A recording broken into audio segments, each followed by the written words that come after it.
During the call, Kim sees men enter the apartment. She then says someone is there, and Brian thinks the cousins are back. But when she says they got Amanda and took her, he records the conversation as quickly as possible.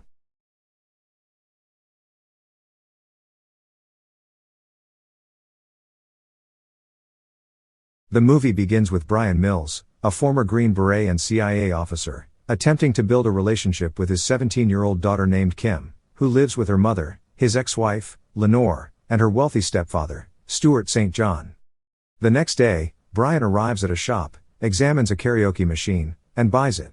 He then wraps it and gives it to Kim for her 17th birthday because he knows she has wanted to be a professional singer since she was 5. When he arrives at the party, the guard is not allowing him to enter despite him saying that he is Kim's biological father. Lenore then comes, and she tells her that they are letting the kids have their own spaces and asks him to put the gift with the others. However, Brian insists that he wants to hand it to her himself. Not long after, Kim arrives and opens the present. While he takes a picture of Kim, Stuart shows up with his expensive horse as a birthday present for her. He has a painful expression on his face as Kim flees toward Stuart, leaving his gift behind.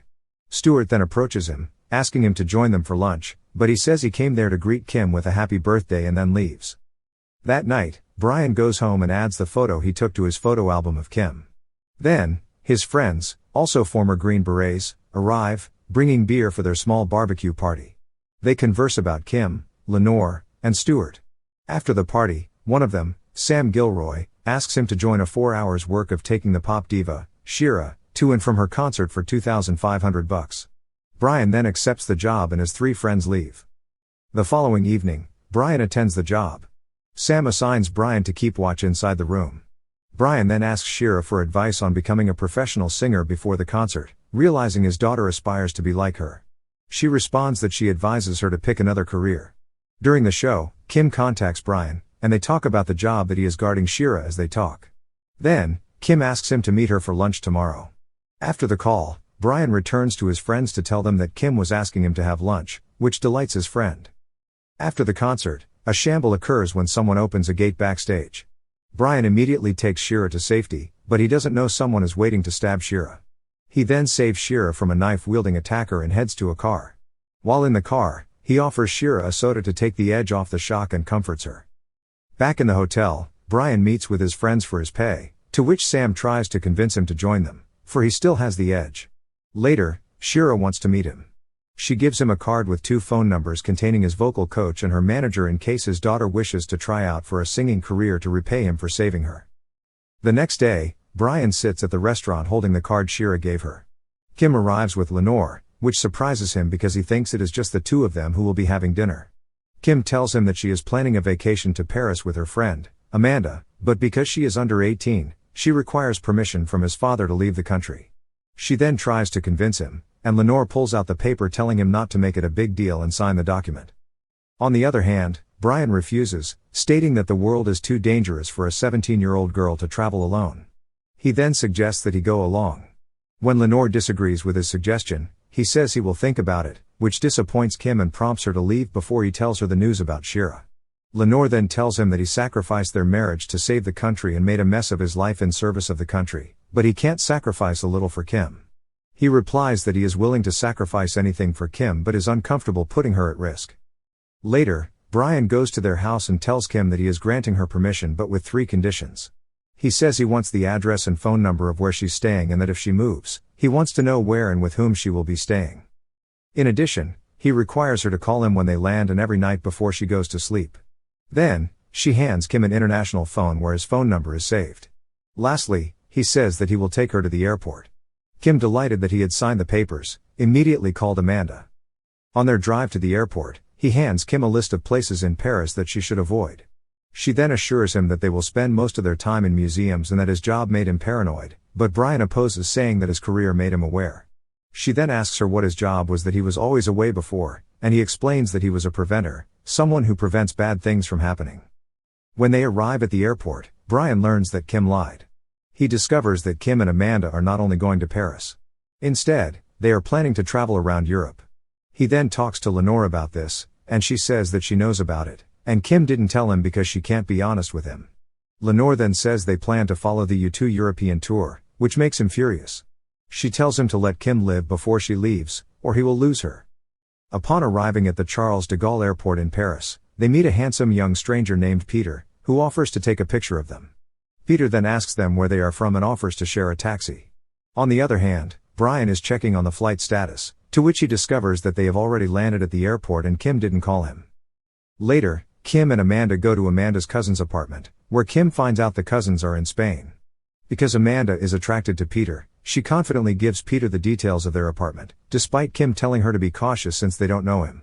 Meanwhile, Peter calls someone and says he has a target of 2 American girls aged 18 years old staying in an apartment on the 5th floor. When the two get inside the house, Amanda turns on the speakers, and the two start partying.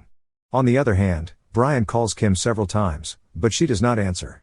So Brian calls Lenore, and she convinces him to stay calm and give her some space. However, he keeps calling until Kim finally answers. He says he is worried that the phone he gave him had problems because she was supposed to call him when they landed.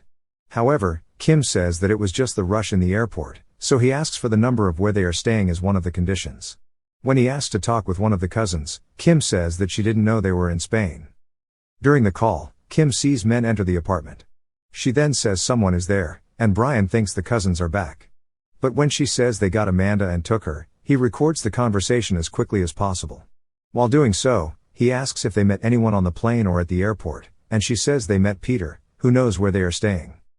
When the men are approaching, he instructs Kim to stay focused and hold it together. He then asks how many people are there and tells her to go to the next bedroom and hide under the bed. Then, he says they will take her, but she will have 5 to 10 critical seconds, so he instructs him to leave the phone on the floor and shout everything she sees about them. She follows her father's instructions when the two men drag her out of hiding. She shouts beard, 6 feet, and a tattoo on the right hand, moon, and star. Brian then hears someone breathing on the phone. He tells the listener that he doesn't know who he is and what they want, that if they are looking for ransom, he doesn't have money but has a particular set of skills. He tells the listener that he will not pursue the kidnappers if they release his daughter but warns them that if they refuse to accept his offer, it will result in their deaths. The listener only replies good luck and then terminates the call. Later, Brian rushes to Stuart's house to deliver the bad news that Kim has been kidnapped. While on his way, he calls Sam to analyze the recording. When he arrives at Stuart's house, he asks him if he has enemies overseas. When Stuart answers no, he immediately looks for Kim's room. He then tells Stuart to get his plane ready to fly to Paris as soon as possible. At the same time, Sam, an old friend and former colleague of Brian, informs that the kidnappers speak Albanian. Based on their accents and dialects, they must be from Tropija. This place is ground zero for scammers. He also adds that the one Brian spoke to is named Marco Haja, whom they have information as the mob boss who moved to Paris about 6 months ago. In addition, he says that the tattoo is a group ID and that the specialty of the groups coming out of this area is trafficking women. Once they smuggle the women, they will addict them to drugs and turn them into prostitutes. Based on previous history, Kim must be found within 96 hours, or she will likely be lost forever. Brian immediately flies to Paris and breaks into the apartment. There, he tries to recreate what happened. When he notices Kim's broken phone, he takes the memory card and discovers Peter's reflection in a photo. Furthermore, he finds Peter at the airport trying to charm a female traveler. So Brian tries to apprehend him and takes him inside the taxi. He asks him about the 2 American girls from yesterday. Still, Peter keeps saying he doesn't know. A man pulls Brian out of the taxi, and when he knocks the man, he sees Peter escaping. Peter jumps over a bridge and gets killed by an oncoming truck. With his only lead dead, Brian turns to an old contact, a former French intelligence agent named Agent Jean-Claude Pitterel, who now has a desk job. Jean informs him of the local red light district where the Albanian prostitution ring operates but warns him not to get involved.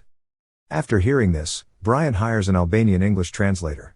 When he arrives at Porte de Clichy, he approaches one of the prostitutes and annoys her until someone comes over and tells him to leave. Brian agrees but also installs an eavesdropping device to hear what they are talking about. He hears that they are speaking Albanian when he listens, so he asks the translator to translate it. The translator then translates everything they say until Brian hits a hint about a construction site.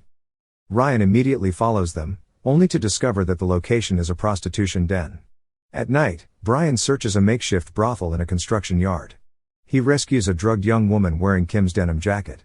After a gunfight in a high-speed chase with the brothel's operators, Brian takes the woman to a hotel where he improves her detoxification.